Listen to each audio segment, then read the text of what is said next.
তামাইয়াজু মিনাল গায়জি মা কুল্লামা উলকিয়া ফিহা ফাউজুন সালাহুম খাজানাতুহা আলাম ইয়াতিকুম নাযির ক্বালু বালা।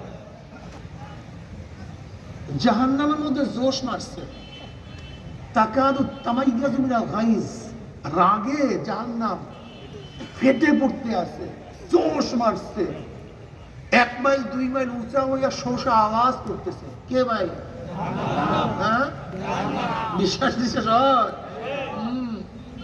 এর সাথে মৌলবীরা বানায় তাই কইতে শোনেন, কোরআন নিজেই কয়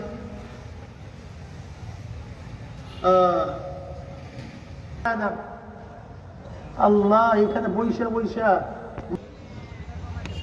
হ্যাঁ, সাউন্ড বক্স একটু কমায় দেন হালকা।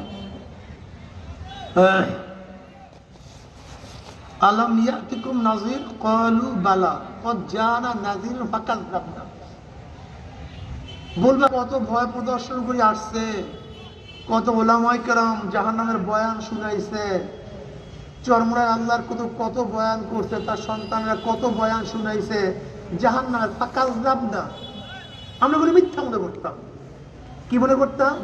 মিথ্যা। কোথা থেকে হুজুররা বানাইয়া পুনাইয়া এই জান্নাত জাহান্নামের কিস্সা কাহিনী নিয়ে আসছে। এই আধুনিক যুগে এগুলি কেউ মানে? এই বৈজ্ঞানিক যুগে এগুলি বিশ্বাস করার মতো? এগুলো কোনো যুক্তি আছে? ফাকাযযাবনা ওয়া কুল্লা মা নাযালাল্লাহু মিন শাইইন ইন আনতুম ইল্লা ফি যালালিন কাবীর। বরং মিথ্যাই বলতাম না, বলতাম এগুলো সব বানাওয়া। আল্লাহ পাক কোনো কোরআন নাযিল করে নাই, নবী প্রেরণ করে নাই, জান্নাত জাহান্নামের কথা বলে নাই। এই মৌলবীরা বহুত বড় গুমরাহির মধ্যে আছে। আড্ডা মারতে কি যে মজা, কি যে আরাম, এগুলো কিচ্ছু বোঝে না। ফাকাযযাবনা কুল্লামা নাযালাল্লাহু মিন শাইইন ইন আনতুম ইল্লা ফি যালালিন কাবীর। বহুত বড় গুমরাহির মধ্যে, বহুত বড় ভুলের মধ্যে। যেমন ভুল না, এরা দুনিয়া বুঝেই না। এবার না জাহান্নামের ওয়াকালু লাউ কুননা নাসমাউ আও না'কিলু মা কুননা ফি আসহাবিস সাঈর। এবার জাহান্নামের হাত কামড়াইবে, হাত চাপাইবে, মাথা থাপড়াইবে আর বলবা যদি তাদের কথা শুনতাম, তাদের কথা মানতাম, তাদের কথা শুনতাম, তাদের কথা, তাহলে কঠিন জাহান্নামের মধ্যে আসতে দিত। কিন্তু আর কাজ হবে কি? কাম তো শেষ। আচ্ছা বলেন তো, 100 তালার উপর থেকে পুড়িয়া যান, যতই আফসোস করেন লাভ আছে না? কারবার তো শেষ। আজকে হাজারো আমাদের যুবকদের মাথার মধ্যে ওলামায়ে কেরামের বিদ্বেষ, আলেমদের বিদ্বেষ পরিকল্পিত ভাবে মাথার মধ্যে ঢুকানো হয়েছে। এখানে যারা আছে সবাইকে চরমরাইকে মহব্বত করেন। দেখেন কত মানুষ আমাকে কত ঘৃণা করে, চরম ঘৃণা করে, যা লিখে যা বলে। এত ঘৃণা কেন করে? কি করে? হুজুর আমাদের বিরোধিতা করেন কেন? আমাদের বিরোধিতা করেন। আচ্ছা বলেন তো, বাবা সন্তান যদি গাঁজা খায় তার বিরোধিতা করবেন? কথা নয়। আজকে দেখেন না, গতকালকে পত্রিকায় দেখেন না, গাঁজাখোর বাবাকে হত্যা করছে। কবে না দেখলে? আজকে না গতকালকে? গতকালকে। হ্যাঁ, এটা আগে মা বাবাকে হত্যা করছে, আগে গতকালকে বাবাকে, গতকালকে দেখলাম পত্রিকায়। এই যে সন্তান বাবাকে হত্যা করছে নেশায় বাধা দেওয়ার কারণে। সত্যি মনে করছে না, বাবাকে মারাত্মক সত্যি মনে করে, তুমি আমাকে বাধা দাও, তুমি আমার দুশ্মন, হত্যা করে ফেলছে। ও বন্ধু কাকে মনে করছে? যেই বন্ধু গাঁজা মুখে ধরা দেয় তাকে, আর যেই বাবা বাধা দিছে তাকে। আচ্ছা তুমি বুঝেন না, বিরোধী মানে কি? কার বিপক্ষে করবে? যে সরকার আছে বিরোধী কাজই তার বিরোধিতা করা। কেন এই পদ্ধতিটা কেন রাখছে? যেন সরকার কোন অন্যায় করতে না পারে, কোন আকাম বিকাম করতে। সরকার এইটা করছেন, ওইটা করছেন, এইটা করছেন, এইটা করছেন, এইটা করছেন, তার কাজে বিরোধিতা করা, পক্ষে করা তার কাজ না। তার কাজটা হলে ভুল ধরিয়ে দেওয়া, ভুল ধরিয়ে দেওয়া, এটাই তার কাজ। এই কথা ঠিক না? এইটা হলো ডেমোক্রেসির সৌন্দর্যতা। ডেমোক্রেসি তোমরা যেটা বলো। ফখরুল সাহেব কি বলছে? র্যাম্বো নেশন করবো। কি বলবো? কি বলছে? র্যাম্বো নেশন বুঝুন। বিএনপি করে অনেকে, র্যাম্বো ন্যাশন বোঝে। আওয়ামী লীগ করে র্যাম্বো ন্যাশন বোঝে। র্যাম্বো ন্যাশন হলো রং ধনু জাতি। কি জাতি? যেরকম রং ধনু বিভিন্ন কালারের বিভিন্ন রঙের একই সাথে থাকে, র্যাম্বো ন্যাশন জাতি হলো বিভিন্ন মতের, বিভিন্ন আদর্শের, বিভিন্ন পথের, বিভিন্ন ধর্মের, বিভিন্ন গোত্রের লোক একই সাথে এই দেশে থাকবে। সেই রাষ্ট্রটার নাম হলো র্যাম্বো ন্যাশন। তা তুমি বলছো র্যাম্বো ন্যাশন, তুমি বলছো বিরোধিতা করতে হবে, তুমি ডেমোক্রেসি সংবিধানের বিরোধিতা করার জন্য অনুমতি দিছো, তাই বিরোধিতা করলে খাবো কেন? তার মানে তুমি রাজনীতি বোঝো না, জানো না। তোমার কাজটা হলো রিক্সা চালানো, ঠেলা গাড়ি ঠেলা, জুতা ছিলানো, রাজনীতি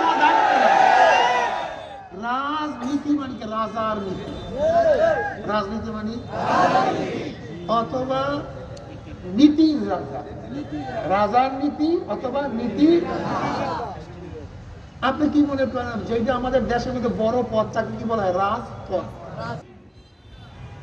যাদের নীতি আদর্শের মধ্যে কোনো কালিমা নাই, এটা তাদের কাজ। তোর মতো গুন্ডা এখানে আসছে কেন? খুনি এখানে আসছে কেন?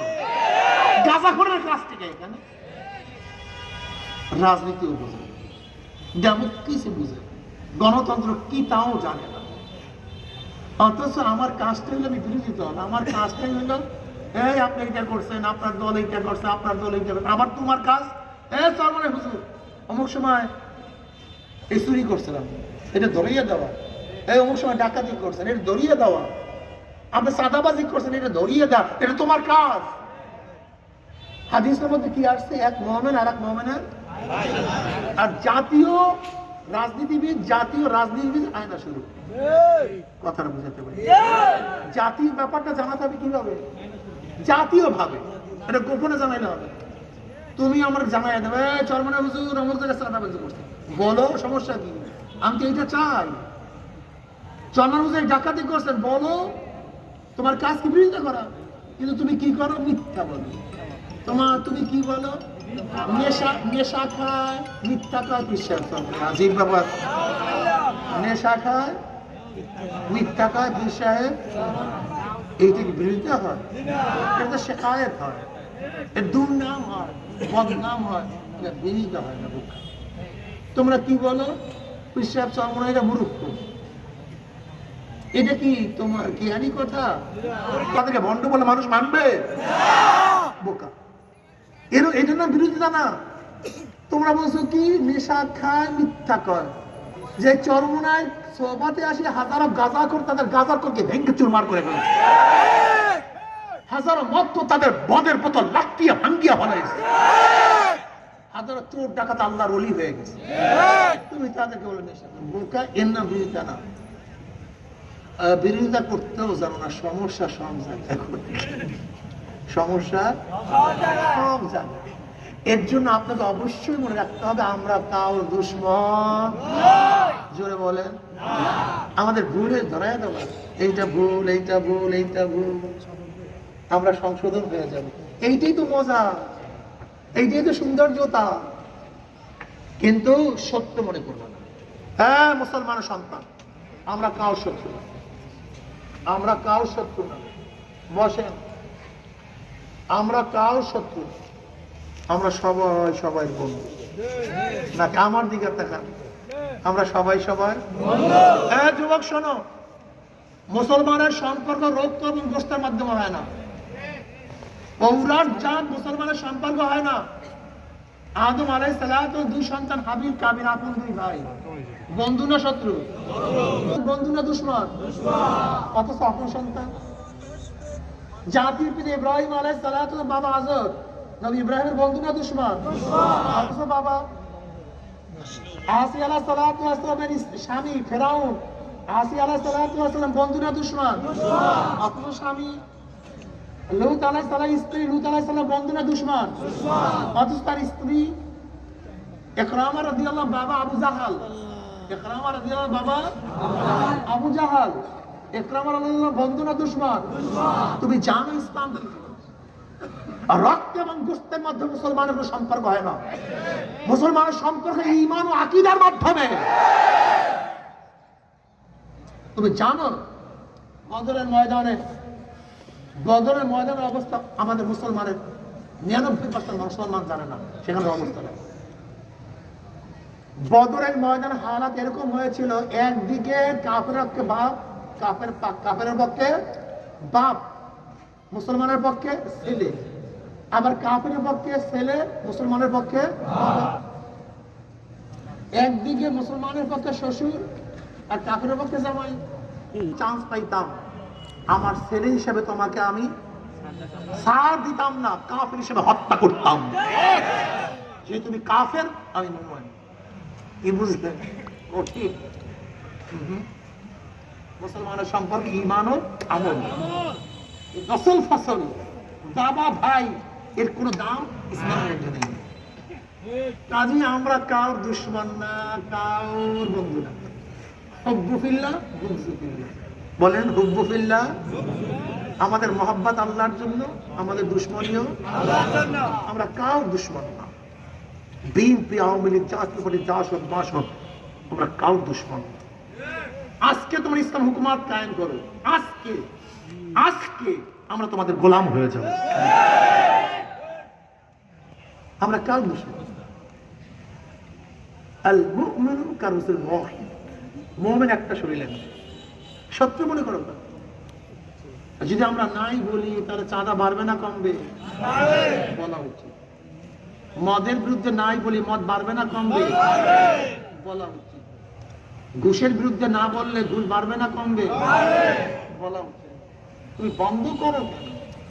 বরং তোমার যেরকম একজন ডাক্তারের কাছে রুগী, বুদ্ধিমান রুগী যখন যায়, ডায়াবেটিসের রুগী, সে বলতে আমার কুমিল্লার রসমালাই খুবই মজা, খবরদার ডাক্তার সাহেব আপনি আমাকে কুমিল্লার রসমালাই খাইতে বাধা দিবেন না। আচ্ছা বলা তো, এটা বুদ্ধিমান রুগী না বোকাবু রুগী? বরং বুদ্ধিমান রুগী হলে কি হইতো? তার বলা উচিত ছিল, ডাক্তার সাহেব মিষ্টির লোভ মোটে ছাড়তেই পারি না, মিষ্টি খাইলে কি কি ক্ষতি এমন ভাবে বলবেন আমার মধ্যে ভয় সৃষ্টি হয়, আমি যে মিষ্টি ছেড়ে দিই। যারা দাড়ি কাটে, ইমাম সাহেবের কাছে বলি খবরদার ইমাম সাহেব দাড়ির ব্যাপারে বয়ান করবেন না। যারা সুদ খায় তারা কি বলে, খবরদার সুদের ব্যাপারে বয়ান করবেন না। যাদের মেয়ে বেপর্দা, স্ত্রী বেপর্দা, খবরদার পর্দার ব্যাপারে বয়ান করবেন না। তার মানে তোমার উচিত কি ছিল? তুমি তো একটা মূর্খ রোগী, তোমার বলা উচিত ছিল ডাক্তার সাহেব আমার দেশের ইমাম সাহেব বয়স তো এত হয়েছে কিন্তু দাড়ি মোটে রাখতেই পারি না, দাড়ি রাখলে কি ফজিলত, দাড়ি না রাখলে কি ক্ষতি, এমন ভাবে বলার জন্য দাড়ি রাখি। এই জন্য বলে বুদ্ধিমান রুগী। ডাক্তার সাহেব ঘুষ তো ছাড়তেই পারি না, ইমাম সাহেব, বয়ান সাহেব, ওয়ায়েজ সাহেব আমি ঘুষ ছাড়তে পারি না। ঘুষ খাইলে কি কি বিপদ এমন ভাবে বলেন যত ঘুষ ছাড়িয়ে দিই। কিন্তু তুমি বলো না আমি যা করি করবো, বয়ান করবেন না, জীবনে তোমার রোগ ভালো হবে না। তুমি পচা রুগী, দাস রুগী, তুমি বুঝোই না। আমি মূর্তি পূজা করি, আমার মূর্তি পূজার বিরুদ্ধে কিছু বলবেন না, এটাই তো মূর্তি পূজার কথা ছিল নাকি?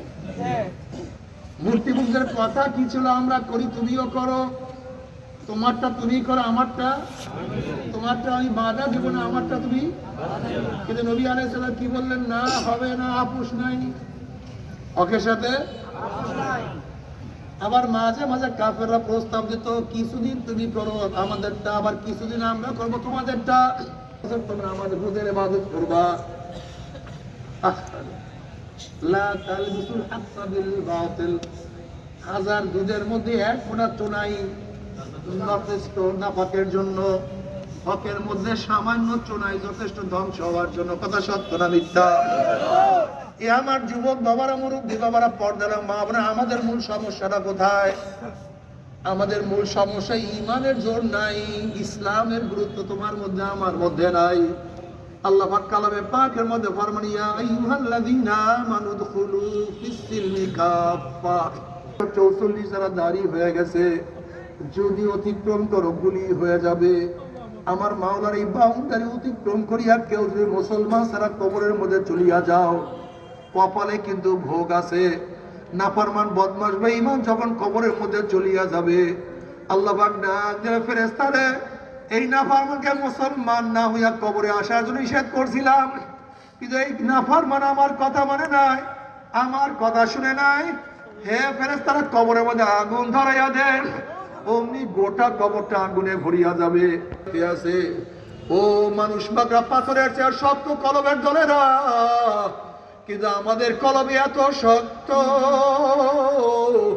আমাদের চোখে মাওলার ভয়ে পানি আসে না। মুসা আলাইহিস সালাতু ওয়াস সালাম একদিন এক জায়গা থেকে রওনা করছে, দেখে একটা পাথর কান্দে।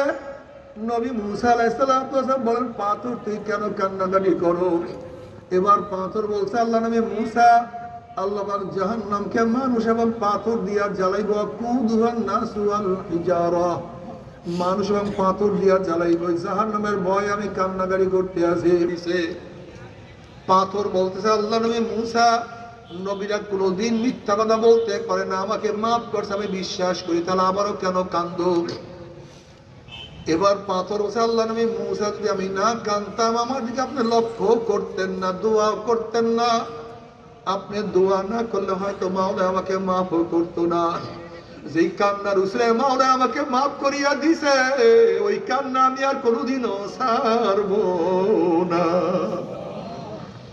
পাথর কানতে কানতে নহর জারি করিয়া ফেলাইছে, অথচ তুমি আমি এত গুনাহ করি, তোমার আমার চোখে এখনো পানি নাই।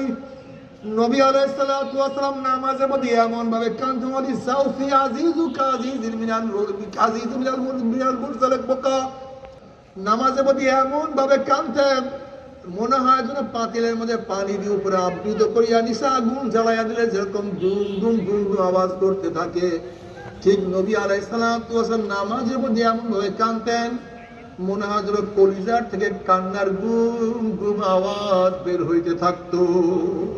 কত মিথ্যার গুনাহ, কত হারাম কবিরা গুনাহ, কত মদের গুনাহ, কত ঘুষের গুনাহ, কত সুদের গুনাহ, কিন্তু কোনো টেনশন নাই, কোনো চিন্তা নাই, মনে হয় আল্লাহর সাথে চুক্তি হয়ে গেছে, মনে হয় আল্লাহর সাথে চুক্তি হয়ে গেছে, যা কিছু করবো সব মাওলা মাফ করিয়া দিবে। হাত বাড়াইতে দি, আমি আমার বান্দা আমাদের হাত ধরতে দেরি করবো না। এজন্য বলে তওবা করিয়া মাওলার কবরে যাইয়া তওবা করিয়া কিয়ামতে উঠি। আল্লাহ আমাদের তওবা করার তৌফিক দিয়া দাও। আল্লাহ আমাদের সবাইকে তওবা করার তৌফিক দিয়া দাও।